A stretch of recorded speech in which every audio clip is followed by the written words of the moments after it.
Olá pessoal, vou dar aula aqui de uma introdução, assim, uma recomendação de uns materiais iniciais e tal, e uma pequena explicação do conceito de complexidade, vai ser o propósito dessa aula aqui.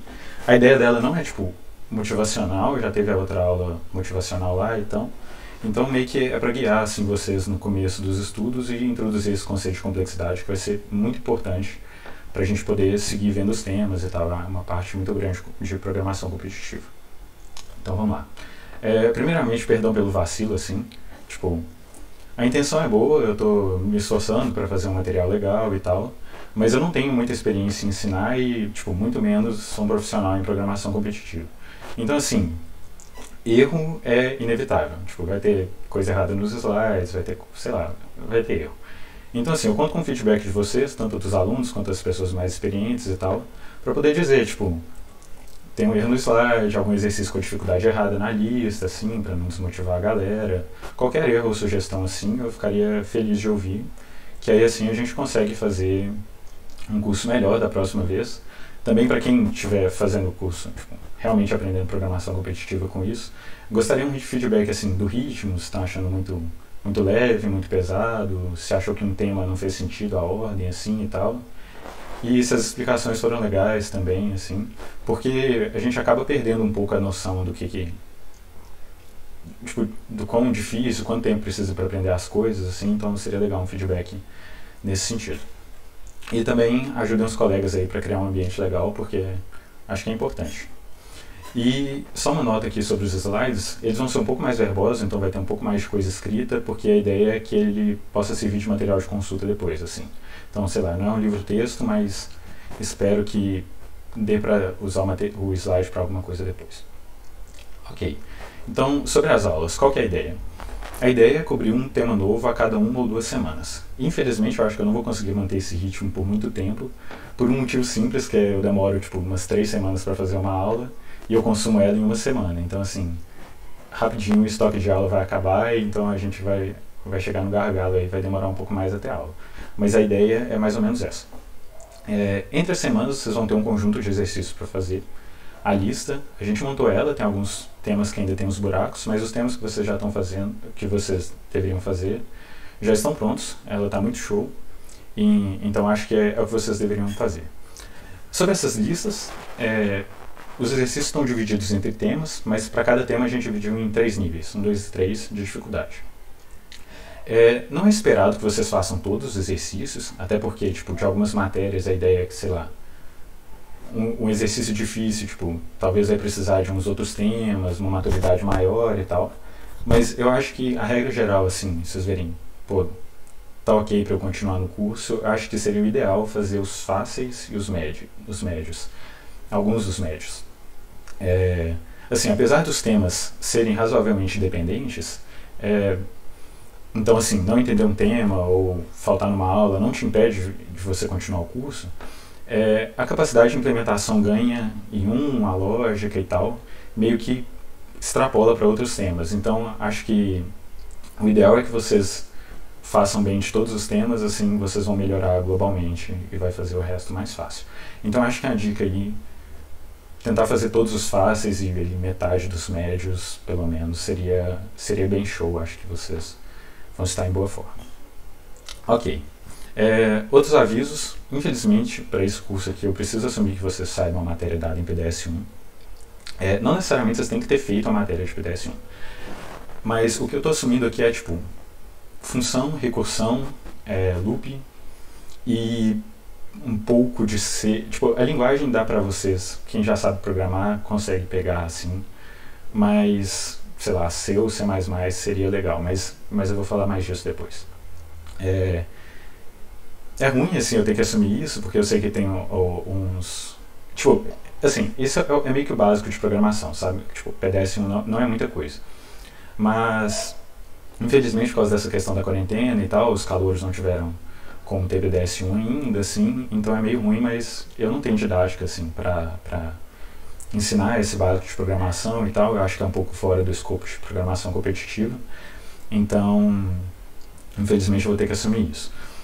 Mas assim, quem já sabe alguma coisa de programação possivelmente consegue assim manter um ritmo bom, nem que às vezes, sei lá, se não se sentir muito confortável, prefiro ir um pouco mais lento e tal. E quem fala assim, realmente, pô, tá difícil pra mim, não tô confortável programando e tal, espera um semestre, vai ter PDS-1 daqui a pouco, e no próximo semestre você já tenta fazer essas aulas aqui, eu pretendo continuar dando elas, se der tudo certo. E vai ser show, assim, um semestre não vai fazer muita diferença, então, sei lá, para quem se sentir confortável faça, mas quem não, vai treinando uns exercícios mais fáceis e tal, aprendendo a programar, e depois no outro semestre vocês já voltam e fazem um curso. Acho que vai funcionar show. Sobre linguagem, todas as implementações da biblioteca, soluções da lista, os slides, os códigos de aula vão estar em C++. Você não precisa saber necessariamente, tipo, quem fez PDS-1 assim, viu C, então, sei lá, pô, mas é uma linguagem diferente e tal. Mas assim, elas são quase iguais e sempre que eu for usar alguma coisa nova de C++, eu vou tentar explicar antes. Então, quem sabe C, teoricamente, não deveria ser um problema. Não deve ser um problema isso, sabe? Inclusive, a próxima aula vai ser sobre a biblioteca padrão de C++, então vou ensinar umas estruturas de dados e tal. Então, para quem não sabe, não está familiar assim, com C++, eu recomendo que tome essas 2 semanas para ficar tranquilo com a linguagem, sabe? Eu acho que assim, para quem sabe C é tipo, praticamente a mesma coisa, então, teoricamente, não deve ser um problema grande, sabe? Eu acho que quem não sabe C++, não fique preocupado com isso. Ok. Mas assim, pô, por que C++? Primeiro, por uma questão de padronização. É importante isso, tipo, porque no fim das contas, a maratona de programação é uma competição de time, então você usar a mesma coisa que seu time usa é importante. E a maioria absoluta dos competidores da UFMG usa. E do mundo. Eu não vou colocar esse vídeo aqui porque eu descobri que quando eu coloco aqui não aparece o som para vocês. Mas essa aqui é a competição, tipo, é a final mundial da ICPC, inclusive nossos veteranos vão para lá, na Rússia. Então, tipo, a competição máxima, assim, que a gente quer chegar em nível universitário. E eles perguntam para os caras lá, que são, tipo, os melhores do mundo, qual que é a linguagem preferida deles. E nesse caso aqui de 2016, todo mundo responde C++, menos um cara que responde Lua, porque é obscuro e deixa os colegas de time dele louco. Então, assim, acho que é mais que razoável escolher C++, sabe? Acho que das recomendações que eu vou dar agora, acho que é a mais importante, assim. E aquela, né? Quanto antes você começar, melhor. Se você começar programando em Python e tal, tipo, vai dar certo, no começo vai ficar ok e tal, mas depois a linguagem pode começar a virar seu gargalo, assim, então não é muito legal. Ok. Sobre o sistema operacional, eu recomendo que vocês usem o Linux. Primeiro porque o editor mais usado é o UFMG, funciona nele, vou falar desse editor depois. E segundo porque acho que pode facilitar muito a vida de vocês, assim, no geral. O Windows tem problema com algumas bibliotecas, umas coisas, tipo, Linux no geral as coisas são bem mais fáceis, assim, e quanto menos problema você puder ter, melhor. Mas aquela, assim, não é obrigatório, mas acho que é mais do que recomendável, e assim, quanto antes você começar a usar, melhor. Sobre editor, ou IDE, né, eu aqui nas aulas e tal, e a maioria do pessoal da UFMG usa o Vim. Por quê? Ele é leve, ele roda no terminal, vocês vão ver, ele é bem basiquinho assim. Tem nas máquinas da UFMG. Quem já teve que instalar um negócio na máquina da UFMG sabe assim, que às vezes pode ser meio chato e tal, se cada hora você está no computador, instalar tudo de uma vez, toda vez é bem chato. É fácil de configurar, então o Vim tem um arquivo de configuração, então tipo assim, você não precisa ficar navegando em infinitos menus e tal, você cola uma frasezinha assim e ele vai funcionar exatamente igual ao da sua casa, o da UFMG, então isso é show. De novo, padronização, a maioria absoluta dos competidores da UFMG usa. E aquela nota de novo, não é obrigatório, mas eu recomendo por padronização. A curva do Vim é meio íngreme no começo, assim, ele tem uns comandos, tipo, ele é meio por comando, assim, então tem uns comandos que fazem umas coisas inesperadas, é um pouco estranho salvar ele, assim. Mas é aquela, depois de 2 dias você já está acostumado com isso, e o ideal é começar mais cedo, porque quanto mais cedo você começar, antes você fica bom. Ok. Então, já virando, depois dessas recomendações aí, já virando um pouco mais para a programação competitiva, o que acontece, para quem viu a aula lá de incentivo, é que vocês vão submeter os problemas em uns sites. Então, tipo, não tem ninguém que olha seu código e tal.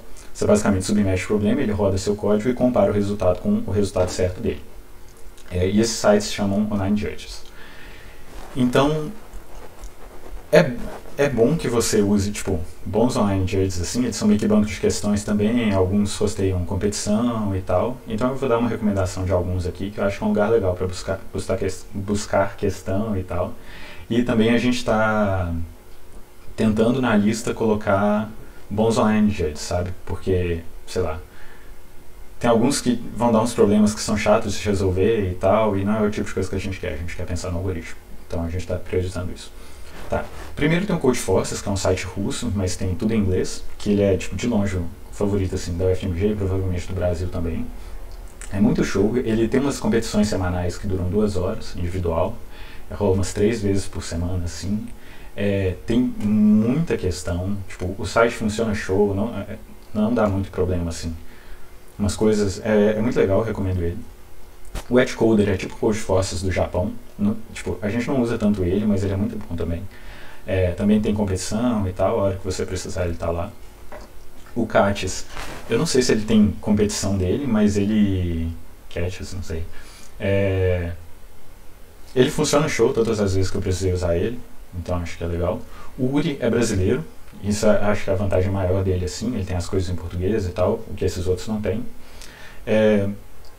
Ele é um pouco pior do que os outros em questão assim, ele dá uns erros um pouco mais chatos e tal, mas ele é muito legal também e vai ter bastante desses da lista dele. E o Spoj, que eu particularmente acho ruim, mas ele tem muita questão, então infelizmente a gente vai ter que colocar a questão da lista para ele, assim. Mas eu diria assim, tentar priorizar os melhores e tal, porque vai fazer a vida de vocês um pouco mais feliz, sabe? Tem muitos outros, mas a maioria dos exercícios da lista vão estar nesses aí. Ok. Só umas recomendações de material antes de a gente pular para outras coisas. Só tá. De aula, assim, videoaula. Nesse caso, videoaula, né? Tem essa videoaula do MIT. As videoaulas do MIT, tipo, no geral, são muito boas. Eles têm um canal que chama MIT OCW, que é tipo um programa de extensão deles, assim, que eles dão aulas de graça. E essas aulas são fenomenais, assim. Eu acho que elas cobrem meio que a matéria de estrutura de dados e algoritmos 1 e 2. Então talvez elas sejam um pouco mais avançadas, algumas delas estão fora do escopo de programação competitiva e tal, mas no geral são muito boas e em vários casos eu vou recomendar uma aula deles, assim, como material paralelo, acho que é uma recomendação boa. Tem as aulas da Marathon USP também, que é um canal deles no YouTube. Inclusive eles têm uma playlist que chama Bichos ou Bixes, que são as aulas deles para calouros. São muito boas também, recomendo que vocês assistam. Inclusive as aulas deles para calouros vão começar tipo, um pouco mais básicas que as nossas, assim. Então quem está um pouco não muito seguro com C++, programação e tal, talvez seja legal olhar essas aulas deles antes. Também tem umas listas de exercícios, algumas boas, algumas nem tanto, mas acho que é um lugar show para olhar, e tudo em português, né? Esse site CP Algorithms, ele tem umas coisas um pouco mais avançadas, eu acho que para básico não é tão bom, mas acho que é uma recomendação legal de ter, assim, tipo, coisas muito boas, implementações show e tal. E o NEPS, que é um outro site brasileiro também, eles têm umas aulas para OBI e tal, eles têm umas coisas muito boas, eles têm um online judge deles bem legal, assim, então talvez seja legal para vocês, são calouros. Eu comecei aprendendo umas coisas no NEPS e foi ok. E de extra aqui tem referência de C++, que é meio que o site oficial da linguagem, então qualquer dúvida que você tiver de C++ é legal procurar lá. E também tem uma coisa legal desse site, que ele é meio que baixado nos computadores da maratona, tipo, durante a competição. Então é meio que um site que você pode acessar durante a competição, logicamente não tem conexão na internet, então é bom ficar familiar assim com ele. E também a biblioteca do Rabalabashures, que é o time dos nossos veteranos que vai para a Rússia. E assim, por enquanto a gente ainda não viu o algoritmo e tal, mas tem as implementações dos algoritmos e, de maneira geral, as implementações deles são tipo, muito, muito boas. Roda rápido e tal, e implementam de um jeito legal, então acho que tem muita coisa a ensinar também e é legal ter como material de referência. Qualidade. Ok, então agora que a gente tirou essas recomendações, complexidade. Qual que é a motivação da gente estudar esse negócio? Os problemas de programação competitiva, eles têm uma faceta a mais que um problema de matemática. por exemplo? Porque no problema de matemática, o que você tem que fazer?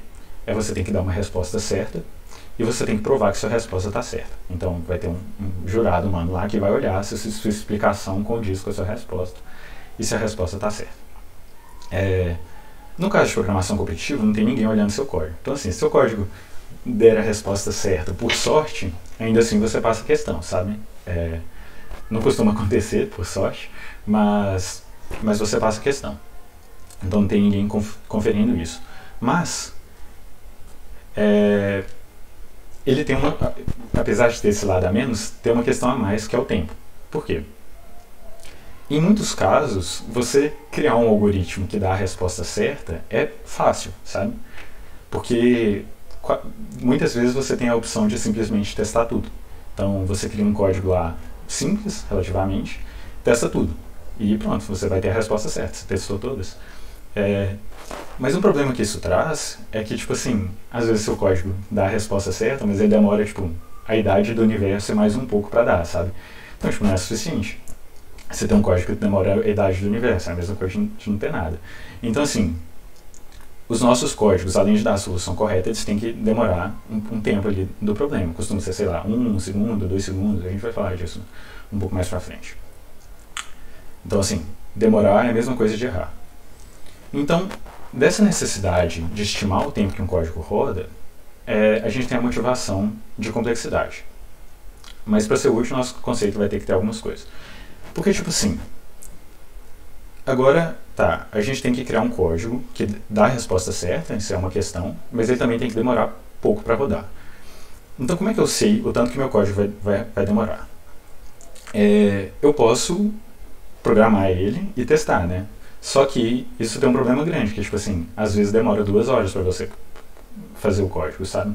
Tipo, durante uma prova, 2 horas, aí você faz o código, roda ele e vê que demora mais do que o tempo. Então, não é prático, sabe? São 2 horas desperdiçadas, assim. Então, o ideal seria que a gente pudesse saber o tempo que o código vai rodar, mais ou menos, antes de escrever o código. Outra coisa, os códigos são rodados no servidor dos caras, e você não tem um servidor dos caras, você vai rodar no seu computador. Então, tipo assim, é diferente esses hardwares, sabe?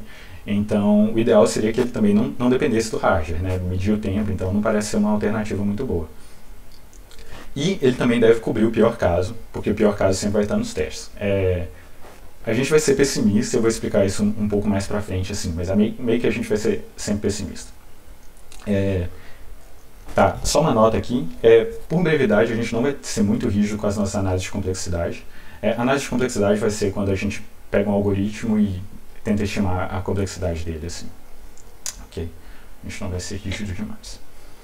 Então tá, agora um pouquinho de matemática, assim. Não se assustem pela fórmula, eu vou dar a intuição toda depois. Mas, ok. Então, o que a gente vai usar para complexidade é a notação O. Ozão, O grande, sei lá. A gente chama de O só, né, geralmente.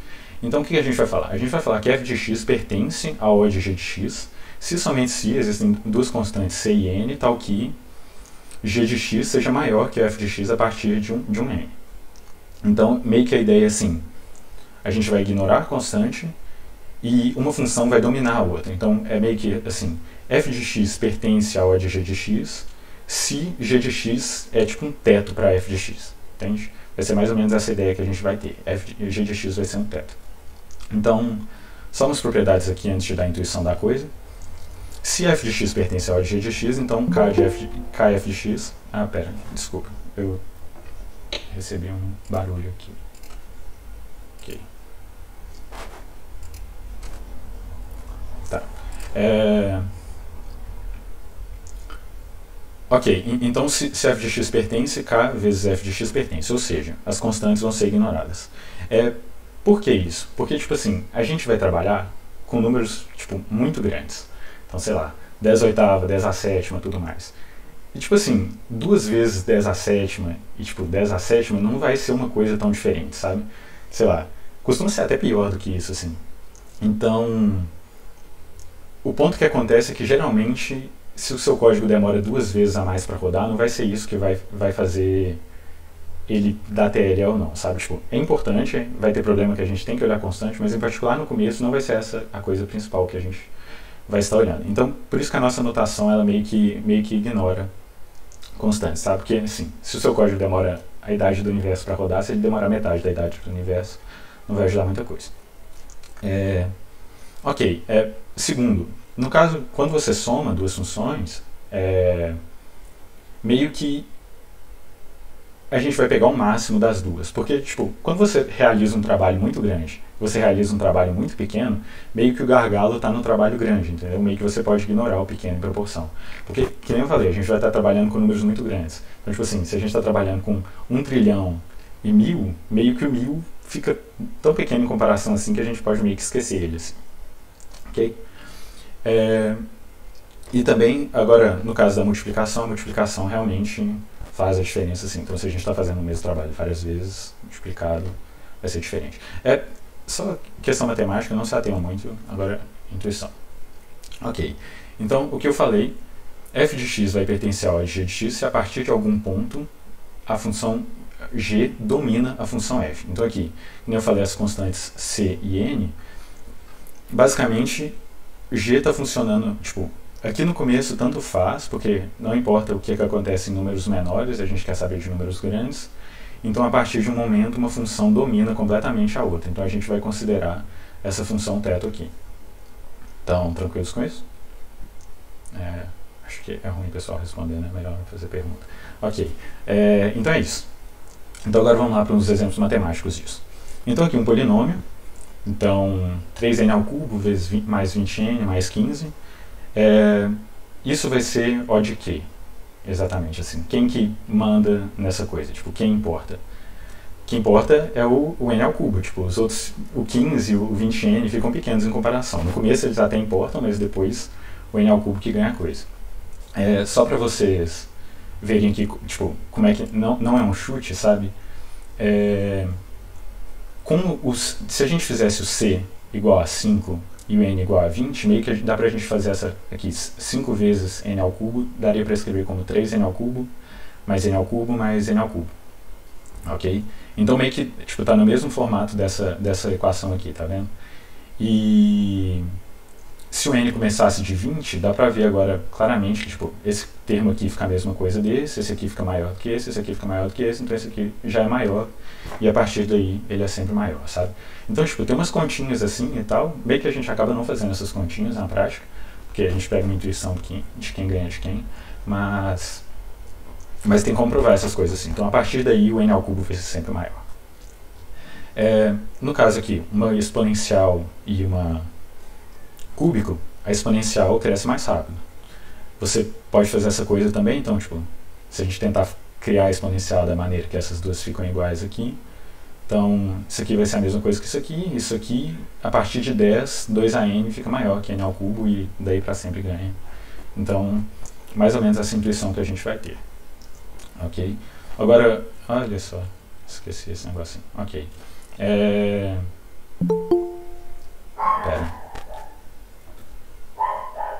Desculpe, gente. Não. Ok. Agora, entre o fatorial e a exponencial, o fatorial ganha. Eu não vou dar a explicação por quê, mas acho que é um negócio que vocês podem olhar. E aqui no caso dos logaritmos, tipo um produto de logaritmos, então a gente vai pegar o produto. Isso aqui vai ser O de log ao quadrado. Por quê? Porque, não sei se vocês lembram aquela continha que você faz para mudar a base de logaritmo, é uma constante a diferença entre as bases dos logaritmos. Então, se é uma constante, a gente ignora. E então, eu coloquei esse exemplo porque log é um negócio bem comum, assim, e meio que a gente omite a base dos log. Então, log 2, log e, qualquer coisa assim, a gente chama de log. Porque a nossa notação vai esquecer isso. Então, assim, pode estar pensando, pô, a gente tem uma notação que ignora um tanto de coisa, mas acredita em mim, vai ser mais importante. Ok? Agora a gente olhou os exemplos matemáticos, vamos olhar exemplos computacionais. Tá. O que a gente vai fazer é que a gente vai assumir que as operações básicas, provavelmente aí quem viu o PDS-1, tipo, acho que quase todas as operações que vocês viram em PDS-1, a gente vai assumir que todas têm tempo constante. Então, tipo assim, de trabalho, sabe? Então, sei lá, soma, multiplicação, mod, atribuição, ler, printar, tipo, essas coisas todas a gente vai assumir que custam assim. tipo, essas coisas tem um costinho um pouquinho diferente, assim, no de operação de processador e tal. Gente, desculpa, eu preciso...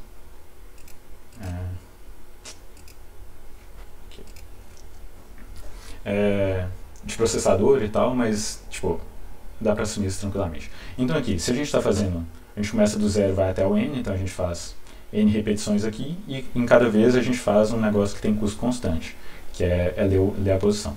Quem está acostumado com C, isso aqui é o scanf do C++. Então, a gente faz n operações de custo 1, então é O de n, e só para dar mais um esclarecimento aí sobre essa notação O, ela é um conjunto de funções que são, tipo, menores do que essa função aqui, entendeu? Então, esse nosso negócio aqui é uma função que tal que o n é um teto para ela. E, logicamente, as funções que são um teto, em que n é um teto para elas, n ao quadrado também vai ser um teto para elas. Então, tipo, o ideal é que a gente tente arrumar um teto que seja o mais próximo possível da função real, assim, mas a gente pode extrapolar, pode falar assim, não sei, parece complicado, mas eu sei que é menor do que n ao cubo. Talvez seja menor ainda, mas n ao cubo eu tenho certeza que é menor. E isso pode ser suficiente, sabe? Então, realmente essa ideia um pouco, às vezes, de aproximar as coisas e tal, pode ser suficiente. Tá. Multiplicar dois números, a gente vai assumir que é ordem 1, é tipo uma das nossas operações básicas, assim. Parece meio arbitrário agora, mas tipo, acho que vocês vão pegando a intuição da coisa e tal, tipo, e a teoria também. Ok. Agora, por exemplo, multiplicar duas matrizes quadradas de tamanho n é ordem n ao cubo. A gente tem 3 loops alinhados aqui, então aqui, e todos eles fazem n repetições, então n vezes n vezes n, n ao cubo. E aqui dentro a gente faz tipo, uma soma e uma multiplicação, as duas são operações O de 1, então a gente pode dizer aí que esse algoritmo tem complexidade de n ao cubo. Ok? E só para vocês não terem cuidado assim, sobre o que a gente está assumindo que é O de 1, o sorte padrão do C++, que eu vou explicar na próxima aula, desculpa, gente.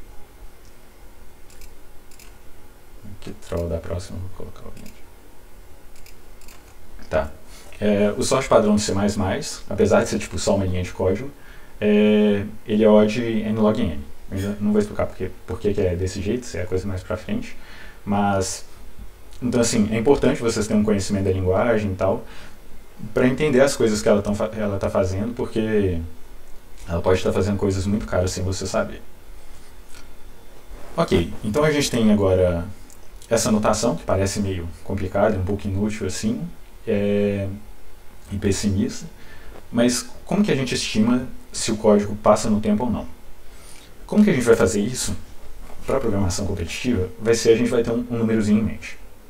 No geral, e por favor, olha, esse geral aqui está até com itálico assim, no geral, às vezes não, porque às vezes tem diferença de constante e tal, mas a regra geral que vocês têm que ter em mente é que se o seu código realiza de menos que 10 a 9 operações, ele vai passar no tempo. Tipo, quase sempre funciona assim. O problema é quando você está no limite ali, aí tem um pouco mais de nuance nisso. Mas assim, se seu código está bem abaixo ou bem acima, tipo, esse número funciona muito bem. Então, só uma tabelinha útil aí desse livro, Competitive Programming, que é bem famoso assim. Acho que ele está um pouco velho, vão lançar a 4ª edição, mas é legal. Então assim, se a gente tiver esses algoritmos com a complexidade da direita, a gente pode, tipo, ter uma entrada até o tamanho da esquerda, entendeu? Então, por exemplo, um algoritmo O de n, se a entrada for até 10/8, tipo, vai passar, sabe? Agora, sei lá, se a gente tem um algoritmo O de n ao cubo, e a gente precisa, e n vai até tipo 10/6, a gente vai ter um problema aqui, não vai passar, sabe? Então meio que, só uma tabelinha para vocês terem em mente, depois também vocês pegam a intuição dessa coisa, mas meio que a ideia que a gente vai ter é essa. Estima o tempo, pensa no algoritmo, estima o tempo e vê ali se o número de operações está razoável ou não. Ok? Então vamos lá, agora a gente tem essas ferramentas, vamos resolver um exercício que eu acho que vai dar uma ideia melhor. Ok. Tá.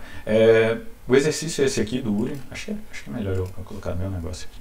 Tá.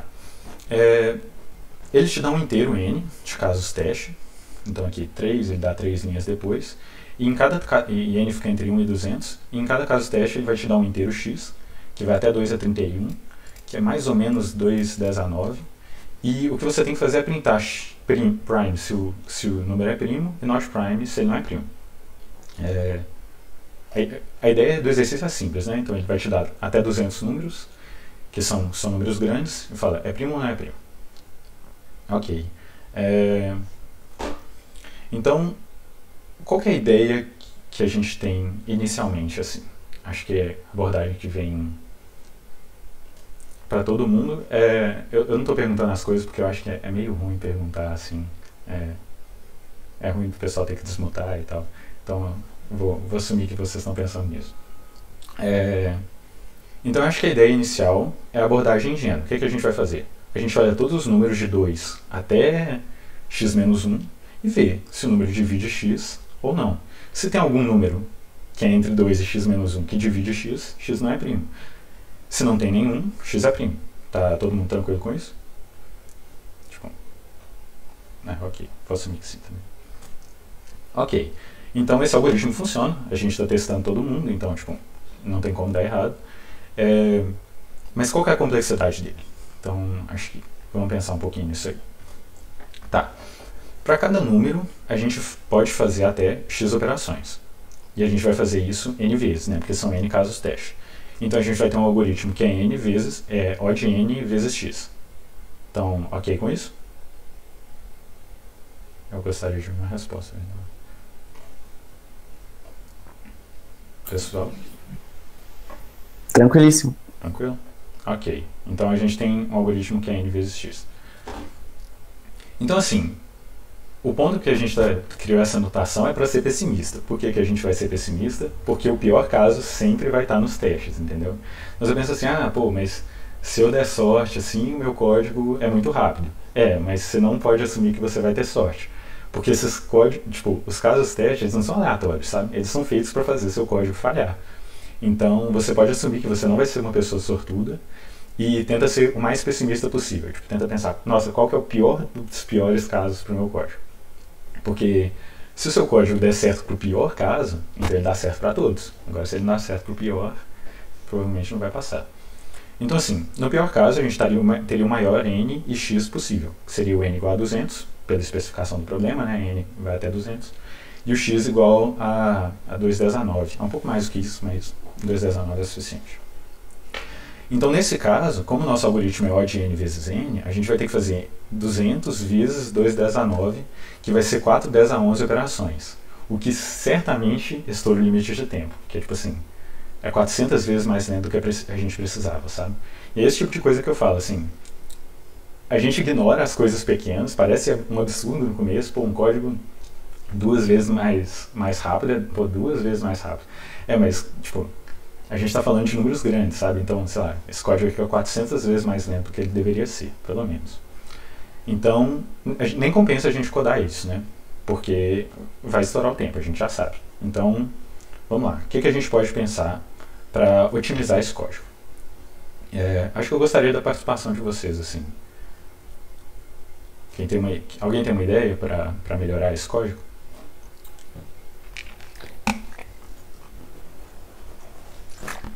Testo 2 e não testo os outros pares. Ok. Vocês entenderam isso? Porque se o número é par, ele já vai ser divisível por 2. Agora, se ele não é par, você não precisa olhar mais, porque tipo, se ele não divide 2, não é divisível por 2, ele não vai ser divisível por 4, por 6, por 8, por qualquer um. Então, ok, eu coloquei aqui numa ordem diferente. Então, como que a gente poderia melhorar? Algumas ideias que a gente pode ter é, tipo, achamos um divisor e a gente sai do loop. Então, sei lá, se o nosso número for 2 10 a 9, ele é múltiplo de 2, a gente acha o 2 direto e sai. A gente faz uma operação e estamos dormindo tranquilos, né? Só que, se o número for primo, a gente nunca vai achar um divisor. Então, a gente vai ter que fazer todas as operações. Então, de novo, a gente está sendo pessimista. Então, sendo pessimistas, isso não ajuda a gente em nada. Tipo, se a gente der sorte, ele ajuda, mas se a gente não der sorte, ele não ajuda. Então, nem precisa colocar isso. Outra ideia foi a ideia que a Manuel deu. A gente pode olhar o 2 e depois a gente só olha os números ímpares. Que a gente, tipo... a gente olhou 2 e depois só olha ímpar, então meio que a gente vai olhar metade dos números. Que antes a gente olhava pares ímpares, passa a olhar só ímpares. Só que, se a gente corta o número de operações... Tá errado aqui. Se a gente corta o número de operações pela metade, a gente estava devendo 400 vezes, agora a gente está devendo 200 vezes. Está 200 vezes mais lento do que deveria ser. Então, tipo, não resolveu o nosso problema, sabe?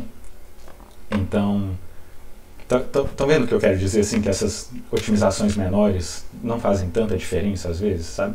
Geralmente. Então, ok, essas duas coisas não dão certo. Alguém tem mais alguma ideia? Pensou? Talvez eu esteja indo um pouco rápido.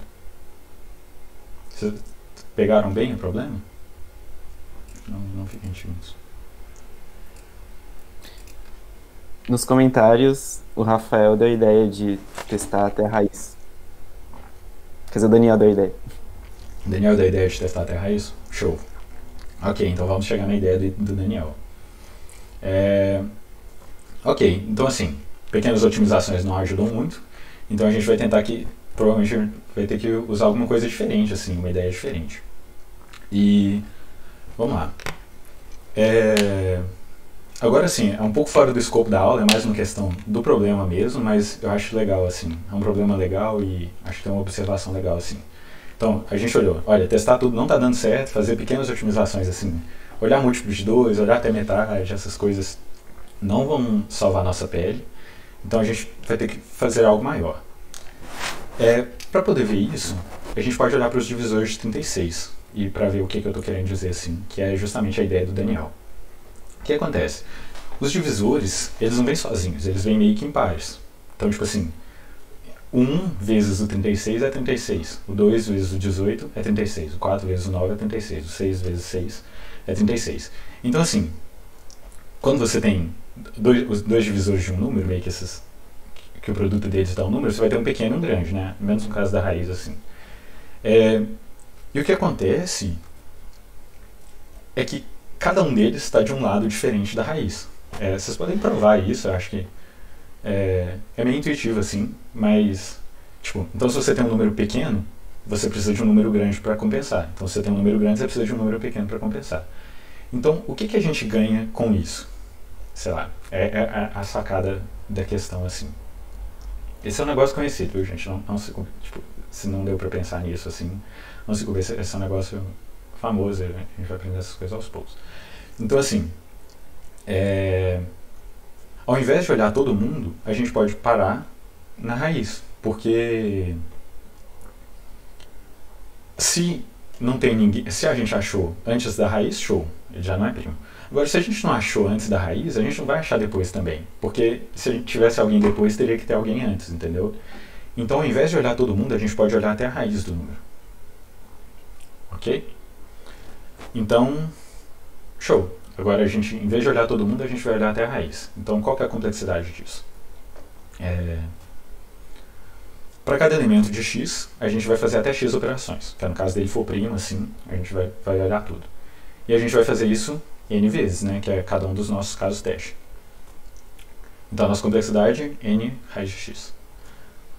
Agora, vamos fazer a nossa continha lá para ver quantas operações a gente vai fazer. Sendo pessimistas, o nosso n vai ser 200 e o nosso x vai ser o maior que pode, que é 2 vezes 10 a nona. Então a gente vai fazer 200 vezes isso aí, que fazendo a conta vai dar mais ou menos 10 a 7 operações.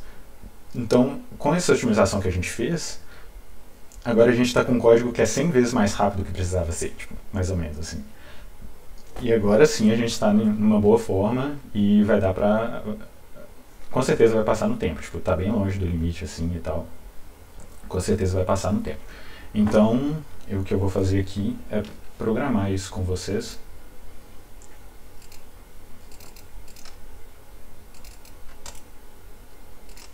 Ok. Tá.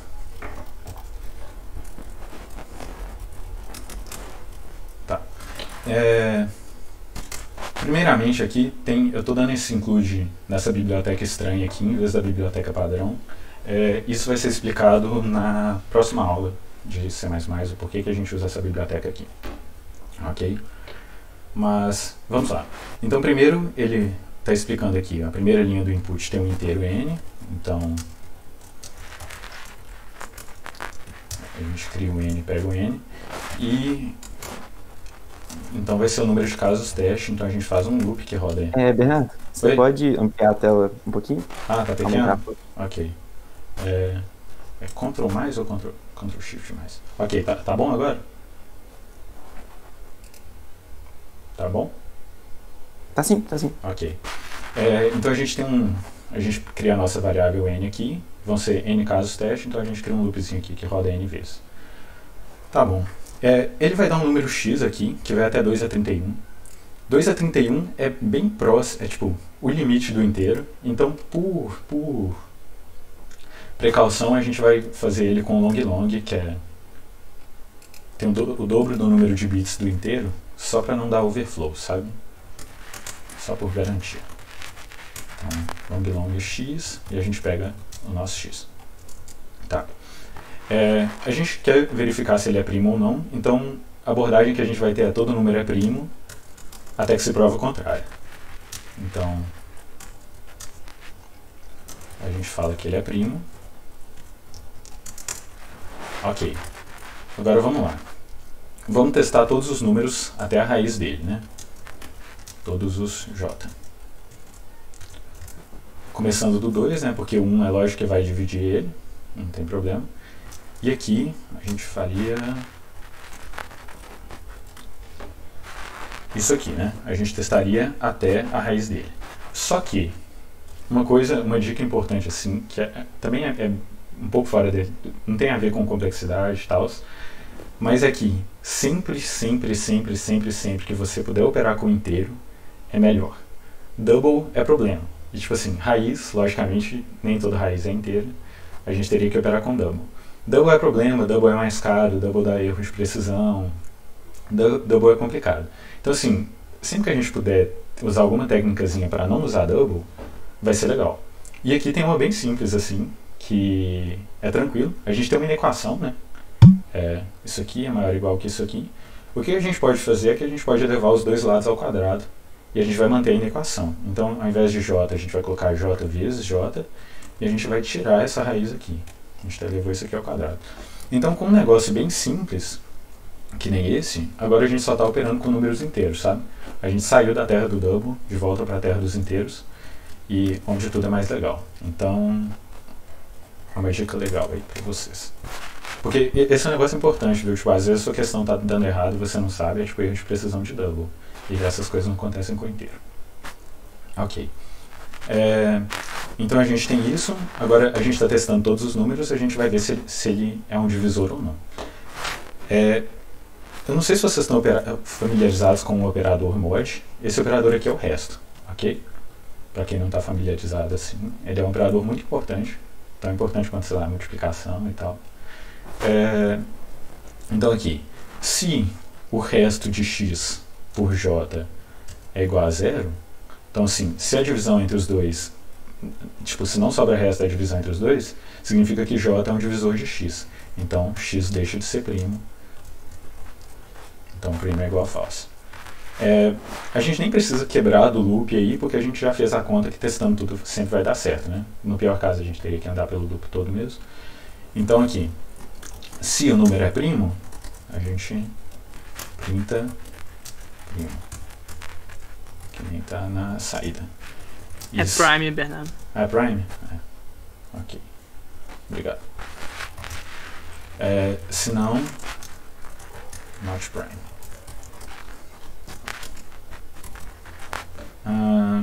Então, ok, com esse código aqui. Então, acho que é isso, né? Show. Esse aqui é o Vim, gente, ele roda no terminal, Esse make aqui eu talvez explique na próxima aula, mas eu estou compilando o código. Então a gente pode testar aqui.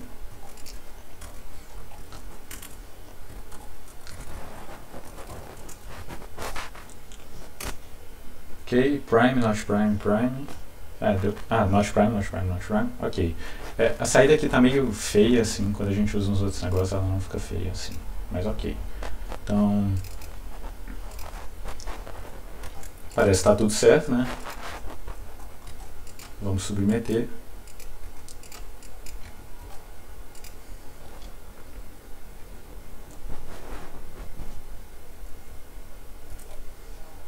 Passou nossa questão, show. E só para quem estava na dúvida assim, se a nossa análise valeu ou não, eu programei o código lá ingênuo, que testa tudo, e dá TLE, que é o erro que você recebe quando demora muito tempo. Então assim, realmente a gente precisava ser mais esperto para passar essa questão aqui. E agora, para finalizar a aula, já que a gente teve um veredito, eu vou falar sobre o veredito. Aqui tem um códigozinho para quem não estava na aula, complexidade n vezes raiz de n. E, ok. Agora, quando a gente submete um problema no Online Judge, ele responde pra gente o que deu. Então, assim, accepted. Seu problema passou, show, foi o que a gente recebeu lá. Wrong answer. Seu problema deu uma resposta, mas a resposta é errada, infelizmente. Falou que o número primo não era primo, ou vice-versa. Então, triste. TLE. O seu código não conseguiu dar resposta dentro do tempo previsto. Então, é o que aconteceria ali se a gente fizesse abordagem linear. Demorou muito, precisa de um código mais rápido. MLE é quando o seu código usa mais memória que pode. Tipo, tem um máximo de memória que o seu código pode usar. Então, tem que olhar isso aí também. Também tem uma constante assim da MLE, tipo 10 a 7 inteiros, um pouco mais, assim. É mais ou menos o número que você tem que ter em mente. Mas vocês não devem ter problema com isso agora no começo.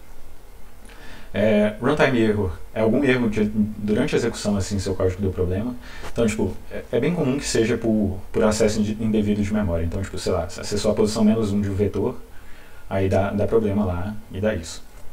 E um outro erro aqui, que é um erro que deixa a gente bem bravo, é muito chato de mexer, porque tipo, não tem nada a ver com o algoritmo, assim. Sei lá, se naquela resposta que eu dei tivesse um espaço a mais no final, esqueceu de dar NGL, qualquer coisa do tipo. Manda aí um código. Mandar um código? Será que vai dar? Presentation erro? Tá.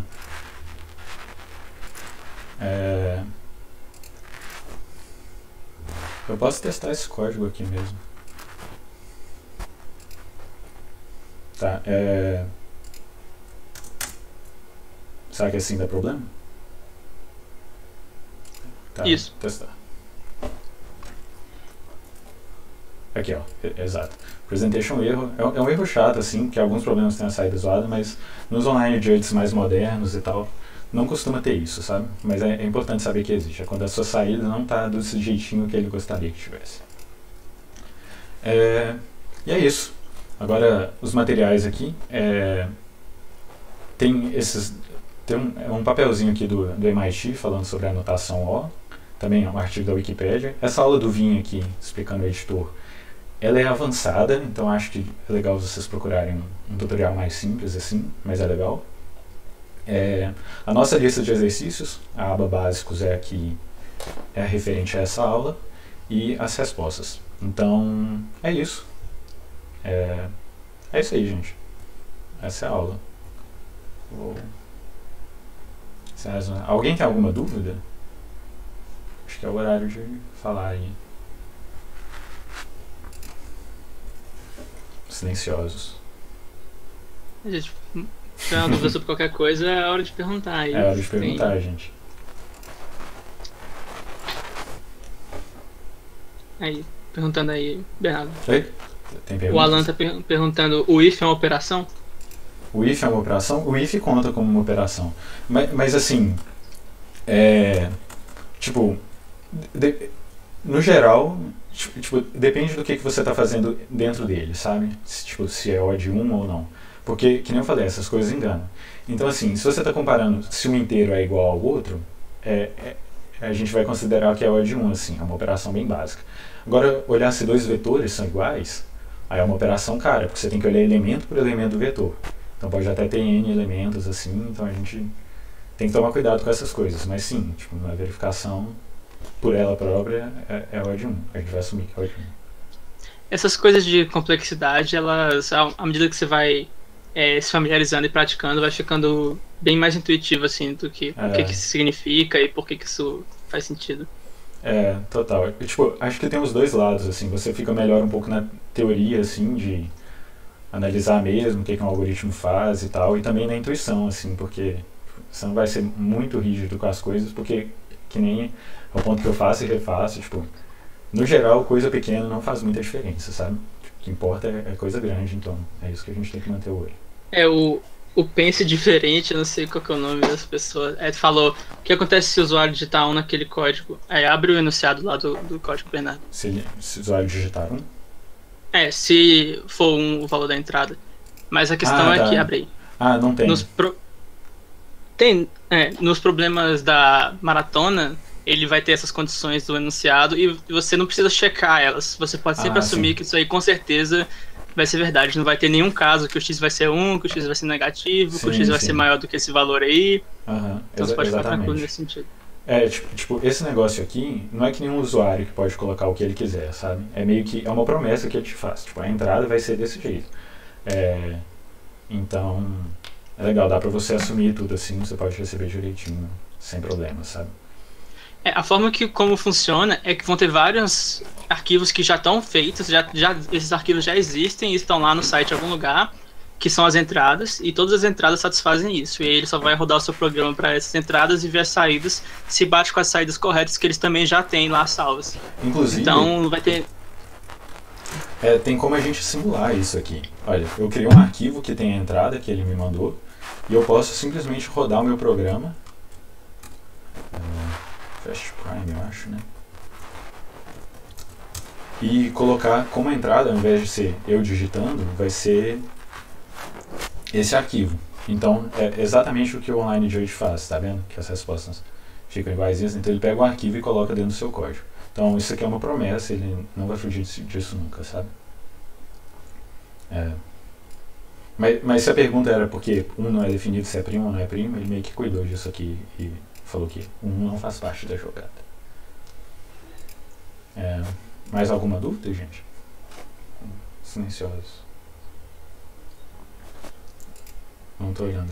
O Rafael perguntou no chat: quando deixamos de usar a raiz de x no for, por que a complexidade não aumentou para o que estava antes? Tá, ok. Na verdade, a gente está usando raiz de x, sabe? Só que a gente está usando de um jeito mais legal. Olha, porque, vou colocar outra forma em cima aqui, o que a gente estava fazendo antes era j menor ou igual a raiz de x, certo? E a gente mudou para j vezes j menor ou igual que x. Só que, tipo assim,